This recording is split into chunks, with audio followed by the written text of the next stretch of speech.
नमस्कार दोस्तों। आज की इस वीडियो में हम समझेंगे कि जो पब्लिक इंटरेस्ट लिटिगेशन का जो कंसेप्ट है वो क्या कहता है और क्यों हमारे लिए ये कंसेप्ट आवश्यक है और आज के समय में क्या क्या चैलेंजेस फेस कर रहा है पब्लिक इंटरेस्ट लिटिगेशन का कंसेप्ट और क्या क्या रेमेडीज हो सकती हैं उन चैलेंजेस को डील करने के लिए। अगर आप यूपीएससी की तैयारी करते हैं तो जीएस पेपर 2 पॉलिटी में आपसे ये सवाल पूछा जा सकता है कि जो पब्लिक इंटरेस्ट लिटिगेशन यानी कि जो पीआईएल का कंसेप्ट है वो कौन कौन सी चुनौतियां फेस कर रहा है और क्या ये जो कंसेप्ट है आज के समय में इसका क्या रेलेवेंस है। और इन सभी क्वेश्चंस को आंसर करने के लिए ये वीडियो आपको बहुत हेल्प करेगी और इस वीडियो को पूरा देखने के बाद जो पीआईएल का कंसेप्ट है वो आपको एकदम क्रिस्टल क्लियर हो जाएगा और जो भी चैलेंजेस हैं और जो भी रेमेडीज हैं उन चैलेंजेस को डील करने के लिए वो भी आपको एकदम से समझ में आ जाएंगी। तो आइए शुरू करते हैं इस वीडियो को। तो अगर हम सबसे पहले देखें तो जो पीआईएल का कंसेप्ट है ये बेसिकली ऑरिजिनेट हुआ यूएसए में 1960s में और इसका जो पर्पस था ऐसे लोगों को लीगल रिप्रेजेंटेशन देना जो कि गरीब हैं या फिर जो एनवायरमेंटलिस्ट हैं या फिर जो माइनॉरिटीज हैं जो कि पहले अंडर रिप्रेजेंटेड थी या फिर ऐसे लोग जो कि कोर्ट में जाकर के अपने अधिकारों को नहीं मांग सकते थे, उनके बिहाफ पर कोई और व्यक्ति कोर्ट में जाकर के उनके अधिकारों के लिए केस करता था। और इसी चीज को एक लीगल बेसिस देने के लिए यूएसए में 1960s में पीआईएल का कंसेप्ट ओरिजिनेट हुआ। भारत में अगर हम देखें तो जो पीआईएल है basically it is a product of judicial activism by the Supreme Court which was introduced in early 1980s। यानी कि सुप्रीम कोर्ट के जुडिशियल एक्टिविज्म का एक प्रोडक्ट है। यानी कि सुप्रीम कोर्ट ने 1980s के दौरान जुडिशियल एक्टिविज्म में वेंचर किया, जुडिशियल एक्टिविज्म को सपोर्ट किया और उसी के दौरान जो पीएल का कंसेप्ट है भारत में इमर्ज किया। और जो पीएल का कंसेप्ट है इसको भारत में इंट्रोड्यूस करने के लिए दो जजेस को सबसे ज्यादा श्रेय दिया जाता है। पहले हैं जस्टिस पीएन भगवती और दूसरे हैं जस्टिस वीआर कृष्ण अय्यर। इन दोनों सुप्रीम कोर्ट के जजेस को यह श्रेय दिया जाता है कि जब ये सुप्रीम कोर्ट के जजेस थे तो इन दोनों ने अपने कार्यकाल में पब्लिक इंटरेस्ट लिटिगेशन को बहुत ज्यादा प्रमोट किया सुप्रीम कोर्ट में। और जो पीआईएल है इसको अलग अलग नामों से भी बुलाया जाता है। पहला है सोशल एक्शन लिटिगेशन, दूसरा है सोशल इंटरेस्ट लिटिगेशन और तीसरा है क्लास एक्शन लिटिगेशन। तो आइए हम समझते हैं कि जो पब्लिक इंटरेस्ट लिटिगेशन का जो कंसेप्ट है उसका मीनिंग क्या है और उसका पर्पस क्या है। पीआईएल के कंसेप्ट ने सबसे पहली चीज जो करी वो थी relaxation of the locus स्टैंडाई।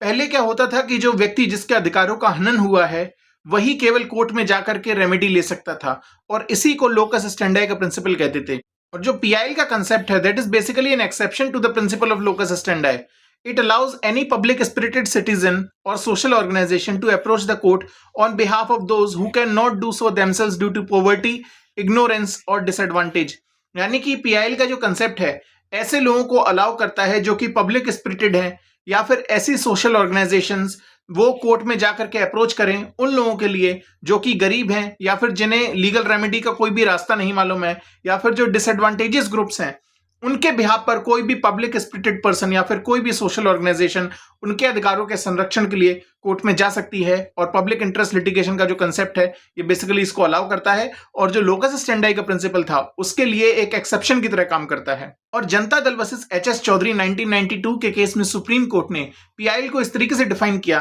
That PIL is a legal action for the enforcement of public or general interest where a class of the community has a pecuniary or legal interest. यानी कि एक क्लास या फिर एक community का यदि किसी issue में कोई लीगल इंटरेस्ट है या फिर कोई पेक्यूनरी इंटरेस्ट है तो उनके राइट्स को इन्फोर्स करने के लिए जो लीगल एक्शन लिया जाता है उसी को पीआईएल कहते हैं। और जो पीआईएल का जो कोर ऑब्जेक्टिव है that is to vindicate the rule of law, facilitating access to justice for weaker sections and meaningful realization of fundamental rights। यानी कि जो weaker sections of the society हैं उनके fundamental rights को ensure करना, उनके लिए justice और आसान बनाना, उनको justice की सुविधा देना और जो रूल ऑफ लॉ है उस प्रिंसिपल को और स्ट्रेंथन करना। अगर हम पब्लिक इंटरेस्ट लिटिगेशन के की फीचर्स को देखें तो सबसे पहला है legal aid. It is a strategic tool to bring justice to the low visibility area of humanity. यानी कि ऐसे लोग जिनको समाज ने इग्नोर कर दिया है, जो समाज के हाशिए पर हैं, उन लोगों तक न्याय की सुविधा पहुंचाने के लिए ये जो पब्लिक इंटरेस्ट लिटिगेशन है ये एक स्ट्रेटेजिक टूल है।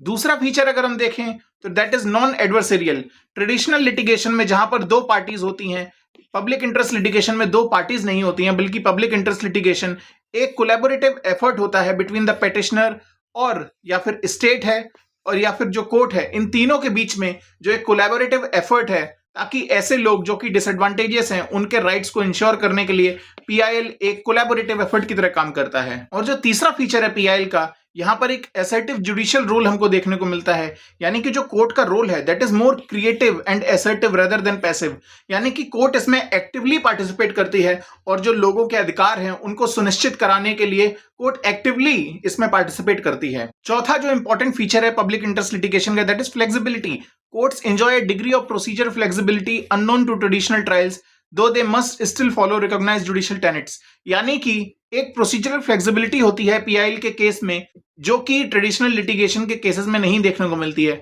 आपको पता है कि ट्रेडिशनल लिटिगेशन के केसेस में कोर्ट प्रोसीजरल लॉ यानी कि सीआरपीसी या फिर सीपीसी इनसे बाउंड होती है, लेकिन पब्लिक इंटरेस्ट लिटिगेशन के केस में कोर्ट्स के पास बहुत ज्यादा प्रोसीजरल फ्लेक्सिबिलिटी होती है। वो किसी भी तरीके का प्रोसीजर अपना सकते हैं, लेकिन जो उनका अल्टीमेट ऑब्जेक्टिव है कि जो लोग कमजोर हैं, जो अपने अधिकारों को नहीं मांग सकते हैं, उन तक न्याय पहुंचाना, उनके अधिकारों का संरक्षण करना, उस चीज को सुनिश्चित करने के लिए सुप्रीम कोर्ट या हाई कोर्ट किसी भी तरीके की प्रोसीजरल फ्लेक्सिबिलिटी को अपना सकती है, यानी कि वो किसी भी तरीके का प्रोसीजर अपना सकते हैं। हालांकि कोर्ट फिर भी कुछ जो रिकॉग्नाइज्ड जुडिशियल टेनेट्स हैं उनको फॉलो करती है, जैसे कि स्टेट डिसाइसिस का प्रिंसिपल हो गया। हालांकि प्रोसीजर फ्लेक्सिबिलिटी के लिए कोर्ट इनको बाईपास कर सकती है, लेकिन फिर भी कोर्ट इनको फॉलो करती है ताकि जो एक कंटिन्यूटी है लीगल ट्रेडिशन में वो बनी रहे। तो आइए हम समझते हैं कि कौन कौन से केसेस में कोर्ट्स पीआईएल को एंटरटेन कर सकती हैं। इन 1998 सुप्रीम कोर्ट ने कुछ गाइडलाइंस को फॉर्मुलेट किया, जिन्हें 1993 में मॉडिफाई किया गया और फिर बाद में 2003 में भी मॉडिफाई किया गया पेटिशंस को डील करने के लिए, जिसको पीआईएल की तरह ट्रीट किया जा सकता है। और सुप्रीम कोर्ट ने कुछ एक्सेप्टेबल कैटेगरीज बनाई और कुछ एक्सक्लूडेड कैटेगरीज बनाई, यानी कि कुछ कैटेगरीज की ही जो पेटिशंस हैं उन्हीं को हम पीआईएल की तरह ट्रीट करेंगे, लेकिन जो कुछ कैटेगरीज की जो पेटिशंस हैं उनको हम पीआईएल की तरह ट्रीट नहीं करेंगे। और ये बेसिकली गवर्न होती हैं सुप्रीम कोर्ट की गाइडलाइंस के थ्रू। तो सबसे पहले अगर हम जो एक्सेप्टेबल कैटेगरीज हैं वो देखें तो पहला है बॉन्डेड लेबर, यानी कि अगर बंधुआ मजदूरी का कहीं पर कोई केस चल रहा है तो उस केस में कोई पीआईएल दाखिल कर सकता है सुप्रीम कोर्ट या हाई कोर्ट में। दूसरा है निग्लेक्टेड चिल्ड्रन, या फिर non payment of minimum wages, या फिर जो जेल पेटिशंस हैं, यानी कि जेल में यदि किसी के साथ हैरेसमेंट हो रहा है, या फिर जो स्पीडी ट्रायल है, आपको पता होगा हुस्नैरा खातून का जो केस है उसमें स्पीडी ट्रायल के कंसेप्ट को ले डाउन किया गया था और ये बेसिकली पीआईएल में एक लैंडमार्क केस समझा जाता है। दूसरा है पुलिस एट्रोसिटीज, यानी कि अगर पुलिस किसी के साथ बर्बरता कर रही है, किसी भी व्यक्ति को अगर उन्होंने अरेस्ट किया है और उसके साथ वो बर्बरता कर रही है, तो उस केस में भी आप पब्लिक इंटरेस्ट लिटिगेशन को फाइल कर सकते हैं सीधा हाई कोर्ट या सुप्रीम कोर्ट में। चौथा है एनवायरमेंटल पॉल्यूशन, यानी कि पर्यावरण को अगर कोई भी एक्शन नुकसान पहुंचा रहा है तो उस केस में सुप्रीम कोर्ट सीधा पीआईएल के थ्रू उस मैटर को सुन सकती है। और जो आखिरी है वो है फूड एडल्ट्रेशन, यानी कि अगर खाने में कोई मिलावट कर रहा है, बड़े लेवल पर यदि खाने में मिलावट करी जा रही है, तो उस केस में सुप्रीम कोर्ट या हाई कोर्ट में आप पीआईएल दाखिल कर सकते हैं। जो पीआईएल का जो कंसेप्ट है इसका सबसे अच्छा उपयोग अगर हमें देखने को मिलता है तो वो है एनवायरमेंटल पॉल्यूशन के केसेस में, यानी कि यदि कहीं पर भी नदियों को दूषित किया जा रहा है या फिर बड़े लेवल पर कोई भी ऐसी एक्टिविटी हो रही है जिससे एनवायरमेंट को बहुत ज्यादा नुकसान पहुंच रहा है, तो उस केस में बहुत सारे लोगों ने आज तक एनवायरमेंटल मैटर्स में सुप्रीम कोर्ट या हाई कोर्ट में जा करके सीधे रेमेडी प्राप्त करी। और आपको पता होगा कि एमसी मेहता नाम के एक बहुत बड़े लॉयर हैं जो कि बेसिकली एनवायरमेंटलिस्ट हैं और उन्होंने बहुत सारी ऐसी लिटिगेशंस करी हैं जिसके थ्रू जो एनवायरमेंटल राइट्स है लोगों के उनको सिक्योर किया गया है। तो आइए हम देखते हैं कि कौन कौन से केसेस है जिसमें आप पीआईएल दाखिल नहीं कर सकते, यानी कि कौन सी वो एक्सक्लूडेड कैटेगरीज हैं। पहला है लैंडलॉर्ड टेनेंट के मैटर्स, यानी कि जो किराएदार और मालिक के जो मैटर्स हैं उनमें आप पीआईएल दाखिल नहीं कर सकते। दूसरा है सर्विस और पेंशन के मैटर्स, यानी कि अगर किसी की पेंशन रोक दी गई है तो उस केस में भी आप सुप्रीम कोर्ट में या हाई कोर्ट में पीआईएल दाखिल नहीं कर सकते। तीसरा है कंप्लेंट अगेंस्ट गवर्नमेंटल डिपार्टमेंट्स, यानी कि गवर्नमेंट के किसी डिपार्टमेंट से यदि आपको कोई शिकायत है तो भी आप उसमें पीआईएल दाखिल नहीं कर सकते unless it relates to the approved categories, यानी कि कुछ कैटेगरीज हैं जिनको अप्रूव किया गया है, उन्हीं के केसेस में आप गवर्नमेंटल डिपार्टमेंट के इनएक्शन पर आप पीआईएल दाखिल कर सकते हैं, हर मैटर में नहीं कर सकते। और जो अप्रूव्ड कैटेगरीज की जो मैंने बात कही वो बेसिकली यही मैटर्स हैं, यानी कि अगर बॉन्डेड लेबर के केस में आपको कोई डीएम या एसडीएम का इनएक्शन देखने को मिलता है या फिर बहुत बड़े लेवल पर बच्चों की ट्रैफिकिंग हो रही है और उस मैटर में जो जिले का एडमिनिस्ट्रेशन है वो कोई काम नहीं कर रहा है, तो उस केस में भी आप उन डीएम या एसडीएम के खिलाफ पीआईएल दाखिल कर सकते हैं और यही वो बेसिकली वो अप्रूव्ड कैटेगरीज हैं। चौथा है एडमिशंस टू एजुकेशनल इंस्टीट्यूशंस, यानी कि अगर आपको किसी एजुकेशनल इंस्टीट्यूशन में दाखिला चाहिए तो उस दाखिले के लिए आप पीआईएल को दाखिल नहीं कर सकते हाई कोर्ट या सुप्रीम कोर्ट में। तो आइए अब हम समझते हैं कि जो पीआईएल है इसका लीगल बेसिस क्या है और कौन से प्रिंसिपल्स हैं जो कि पीआईएल को गवर्न करते हैं। तो अगर हम देखें तो जो सुप्रीम कोर्ट है that has evolved several principles regarding the exercise of power under article 32 and 226, यानी कि आर्टिकल 32 जिसमें सुप्रीम कोर्ट के पास ये पावर है कि वो पीआईएल से रिलेटेड मैटर्स को सुन सकती है, और आर्टिकल 226 जिसके अंदर हाई कोर्ट के पास ये पावर है कि अगर किसी भी व्यक्ति के फंडामेंटल राइट्स वायलेट होते हैं तो वो हाई कोर्ट में जाकर के आर्टिकल 226 में एक पीआईएल फाइल कर सकते हैं। सिमिलरली सुप्रीम कोर्ट में आर्टिकल 32 में ये पावर दी रखी है। अगर हम कॉन्स्टिट्यूशन का आर्टिकल 32 रीड करें तो ये कहता है the right to move to the supreme court by appropriate proceedings for the enforcement of the rights conferred by this part is guaranteed. यानी कि जो एप्रोप्रिएट प्रोसीडिंग्स हैं जिसके थ्रू आप सुप्रीम कोर्ट में अपने फंडामेंटल राइट्स के प्रोटेक्शन के लिए जाएंगे, वो बेसिकली आर्टिकल 32 में ही दे रखा है। और ये जो एप्रोप्रिएट प्रोसीडिंग जो वर्ड यूज किया गया है, इसी के अंदर जो राइट इमर्ज होता है एक लिटिगेंट के पास, यानी कि अगर किसी भी व्यक्ति का फंडामेंटल राइट वायलेट हुआ है तो वो बेसिकली 32 में अपने फंडामेंटल राइट के प्रोटेक्शन के लिए तो जा ही सकता है, लेकिन ये जो एप्रोप्रिएट प्रोसीडिंग्स हैं इसका निर्धारण भी सुप्रीम कोर्ट ही करता है। और एप्रोप्रिएट प्रोसीडिंग जो वर्ड है, इसी के अंदर जो पीआईएल का कंसेप्ट है वो इवॉल्व होता है। यानी कि अगर किसी भी ऐसे व्यक्ति को जिसको ये इंटरेस्ट है कि बहुत सारे जो डिसएडवांटेजेस ग्रुप के लोग हैं के अधिकारों का अगर हनन हो रहा है और वो इंटरेस्टेड है उनको रिप्रेजेंट करने में, तो बेसिकली सुप्रीम कोर्ट ने ये पीआईएल का कंसेप्ट इवॉल्व किया है। और जो एप्रोप्रिएट प्रोसीडिंग है, ये बेसिकली जो पीआईएल है ये इसी एप्रोप्रिएट प्रोसीडिंग के अंदर आता है, और आप बेसिकली आर्टिकल 32 के अंदर सीधा पीआईएल फाइल कर सकते हैं सुप्रीम कोर्ट में। और पीआईएल के अंदर जो सुप्रीम कोर्ट है वो किस तरीके से अपने पावर्स को एक्सरसाइज करती है, तो बेसिकली 5 तरीके की रिट्स हैं जो कि सुप्रीम कोर्ट इशू कर सकती है पीआईएल के जो अधिकार हैं उनको सुनिश्चित करने के लिए। यानी कि अगर कोई भी व्यक्ति पीआईएल को लेकर के सुप्रीम कोर्ट गया है तो उस केसेस में सुप्रीम कोर्ट उसको 5 तरीके की रेमेडीज दे सकती है। पहला है हैबियस कार्पस। मान लीजिए कि अगर किसी भी व्यक्ति को गायब कर दिया गया है या फिर पुलिस ने किसी भी व्यक्ति को गिरफ्तार कर लिया है, तो अगर कोई भी व्यक्ति इस चीज से रिलेटेड पीआईएल दाखिल करता है तो सुप्रीम कोर्ट ये ऑर्डर कर सकती है कि जिस भी व्यक्ति को आपने गिरफ्तार किया है उसको सुप्रीम कोर्ट के समक्ष पेश किया जाए। दूसरी रिट है मैंडेमस की, जिसके अंदर सुप्रीम कोर्ट या हाई कोर्ट किसी भी पब्लिक अथॉरिटी या पब्लिक ऑफिशियल को ये डायरेक्शन देती है कि आप अपनी जो ड्यूटीज हैं उनको जुडिशियसली परफॉर्म करिए। तीसरी रिट का नाम है प्रोहिबिशन। ये रिट तब इश्यू करी जाती है हाई कोर्ट या सुप्रीम कोर्ट के द्वारा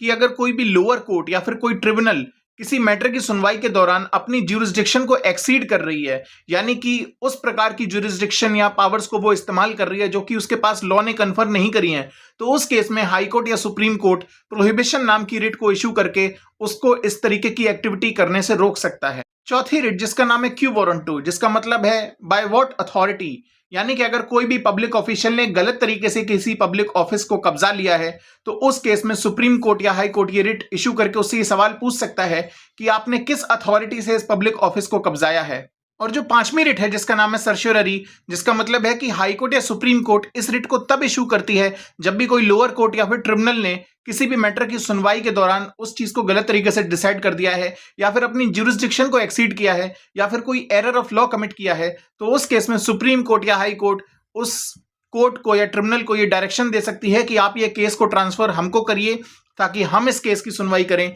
या फिर उसको ये डायरेक्शन दे सकती है कि आपका ये जो ऑर्डर आपने पास किया है उसको हम क्वेश कर देते हैं। यानी कि सर्श्योररी की रिट ये बेसिकली बोथ प्रिवेंटिव भी है और क्यूरेटिव भी है, लेकिन जो प्रोहिबिशन की रिट है वो केवल और केवल प्रिवेंटिव है। और एक जो डिफरेंस पाया जाता है प्रोहिबिशन की रिट में और सर्श्योररी की रिट में वो ये है कि जो प्रोहिबिशन की रिट है वो आप एडमिनिस्ट्रेटिव बॉडीज के अगेंस्ट इशू नहीं कर सकते, लेकिन जो सर्श्योररी की रिट है वो आप एडमिनिस्ट्रेटिव बॉडीज के भी अगेंस्ट इशू कर सकते हैं अगर वो लोगों के राइट को वायलेट कर रही हैं। तो आइए अब हम वो प्रिंसिपल समझते हैं जिनको सुप्रीम कोर्ट ने over the course of years evolve किया है पीआईएल से रिगार्डिंग। पहला है कॉन्स्टिट्यूशनल ऑब्लिगेशन। ये प्रिंसिपल कहता है कि the court is bound to protect the fundamental rights of the disadvantaged, यानी कि जो कोर्ट है वो बाध्य है, जो कि वंचित वर्ग है उनके अधिकारों को संरक्षित करने के लिए जो कोर्ट है वो बाध्य है। और ये जो प्रिंसिपल्स हैं ये सुप्रीम कोर्ट के द्वारा Guruvayur Devaswom Managing Committee versus CK Rajan 2003 के केस में ले डाउन किए गए थे। जो दूसरा प्रिंसिपल है that is about relaxation of the procedure. ये कहता है कि अगर कोई भी पब्लिक इंपॉर्टेंस का कोई इशू है उस केस में सुप्रीम कोर्ट किसी भी लेटर या टेलीग्राम को भी एक पीआईएल की तरह ट्रीट कर सकती है और उस केस में जो स्ट्रिक्ट प्लीडिंग के लॉज हैं वो उस पर अप्लाई नहीं होते हैं। तीसरा जो प्रिंसिपल है बेसिकली रेस जुडिकाटा का, ये प्रिंसिपल जो रेस जुडिकाटा का प्रिंसिपल है ये लगता है या नहीं लगता है पीआईएल पर, ये डिपेंड करता है facts of the particular case पर। और जो चौथा प्रिंसिपल है वो हमारे लिए बहुत इंपॉर्टेंट है। ये प्रिंसिपल कहता है the court will not ordinarily transgress into the policy matters और step out of the known areas of judicial review. यानी कि जो कोर्ट है वो बेसिकली जो पॉलिसी मैटर्स हैं उनके अंदर स्टेप इन नहीं करेगी। ये एरिया बेसिकली एग्जीक्यूटिव का है और supreme court separation of powers के प्रिंसिपल को इस्तेमाल करते हुए या उसको ध्यान में रखते हुए पॉलिसी मैटर्स को उसमें इंटरफेयर नहीं करेगी और इनको एग्जीक्यूटिव के ऊपर ही हमेशा छोड़ देगी। तो आइए अब हम समझते हैं कि जो गाइडलाइंस हैं कि किस तरीके से पीआईएल को एडमिट किया जाएगा सुप्रीम कोर्ट में, और जो पीआईएल है उसका मिसयूज ना हो उसको चेक करने के लिए जो गाइडलाइंस हैं वो क्या कहती हैं। इन गाइडलाइंस को जो फॉर्मुलेट करने का जो पर्पस है सुप्रीम कोर्ट का, वो बेसिकली ये है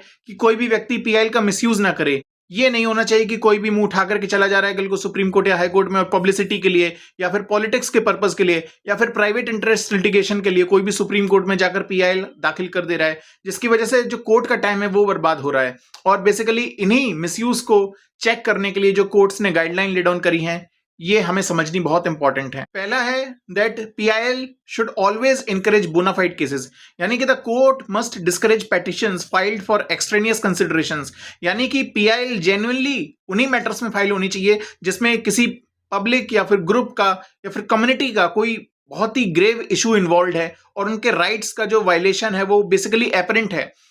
ये नहीं कि आप किसी भी मैटर में कोर्ट में जाकर के पीआईएल दाखिल कर दे रहे हैं और उसको क्लेम करते हैं। आपने देखा होगा कई बार कोई जाता है ताजमहल को रिगार्डिंग कोई भी पीआईएल दाखिल कर देता है कि ये ताजमहल पहले हिंदू मंदिर था, इसके रिगार्डिंग आप कुछ डायरेक्शन दीजिए, तो कोर्ट इस केस में कॉस्ट वगैरह भी लगाता है और उसको फटकारता भी है, क्योंकि आप पीआईएल के प्लेटफॉर्म को मिसयूज नहीं कर सकते। ये बेसिकली एक बहुत ही पायस प्लेटफॉर्म है, जनता की सर्विस के लिए प्लेटफॉर्म बना है, उनके अधिकारों के संरक्षण के लिए बना है। आपकी पब्लिसिटी या पॉलिटिक्स या प्राइवेट इंटरेस्ट के लिए पीआईएल का प्लेटफॉर्म नहीं बनाया गया है। जो दूसरा सेफगार्ड है, कोर्ट हमेशा क्रेडेंशियल्स को वेरीफाई करता है ऐसे पेटिशनर्स का जो कि बेसिकली पीआईएल को दाखिल करते हैं और उनका जो कंटेंट्स है, उनकी जो पेटिशन के जो कंटेंट्स हैं उनको भी चेक करता है, उनको भी वेरीफाई करता है। और जो कोर्ट है वो हमेशा पीआईएल को तभी एडमिट करता है जब वो सेटिस्फाई हो जाती है कि एक सब्सटेंशियल पब्लिक इंटरेस्ट इस मैटर में इन्वॉल्व है। यानी कि जब एक ग्रेव पब्लिक इंपॉर्टेंस का मैटर कोई इन्वॉल्व है तभी उस चीज को कोर्ट एडमिट करती है एज अ पीआईएल।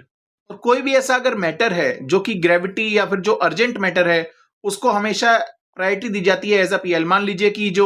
झुग्गी झोपड़ियां हैं कई सारे लोगों की, उसको तोड़ने के लिए बुलडोजर उनके दरवाजे पर ही खड़ा है, तो उस केस में बहुत ही अर्जेंट हियरिंग में सुप्रीम कोर्ट पीआईएल को लिस्ट करती है और उस केस में सुनवाई भी बहुत ही स्मूथली होती है।